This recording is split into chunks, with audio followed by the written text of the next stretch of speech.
ओम तत्सत। प्रिय सनातनियों बंधुओं, आज मैं आपके समक्ष एक और अत्यंत महत्वपूर्ण विषय लेकर उपस्थित हुआ हूँ।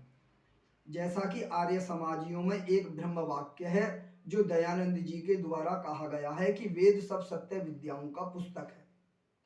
मैं इसी विषय पर आज आपको अत्यंत जागृत करने के लिए उपस्थित हुआ हूँ।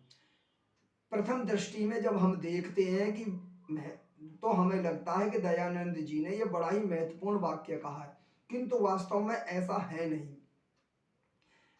यह वाक्य व्याकरण की दृष्टि से भी गलत है तथा तथा चिंतन की दृष्टि से जब आप चिंतन की गहराई में उतरते हैं तब आपको ईश्वर बताता है कि वास्तव में ये व्यक्ति वेदों का गुणगान नहीं कर रहा है, वेदों को महान नहीं बतला रहा है, अपितु ये वेदों का अपमान कर रहा है।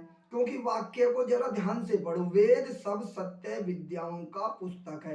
पुस्तक अकारांत स्त्रीलिंग है और वेद अकारांत पुल्लिंग है, तो इसमें भी विरोधाभास है। हाँ, ये वाक्य बन सकता था कि वेद सब सत्य विद्याओं का ग्रंथ है। पहली बात तो बंधुओं, वेद कोई पुस्तक नहीं है। वेदों को पुस्तक कहना ही वेदों का अपमान करना है, क्योंकि वेद तो ईश्वरीय रचनाएं हैं, वो तो अपौरुषेय ग्रंथ है। और उनको यदि चलो वेद सब सत्य विद्याओं का ग्रंथ है, यदि हम ऐसा कहते तो ये वाक्य थोड़ा सा व्याकरण की दृष्टि से तथा सहज और सरल भी होता, किंतु ये वेद सब सत्य विद्याओं का पुस्तक है तो ये वाक्य बड़ा ही अटपटा सा है।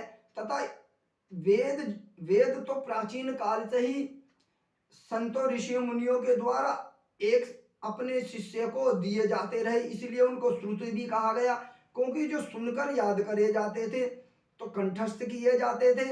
तो वेद तो अपौरुषेय रचनाएं हैं, फिर वो पुस्तक कहाँ से हो गए?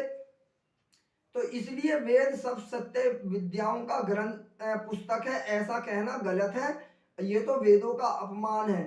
अपितु जो सही वाक्य बनता है वो यही बनता है कि वेद सभी सत्य विद्याओं का,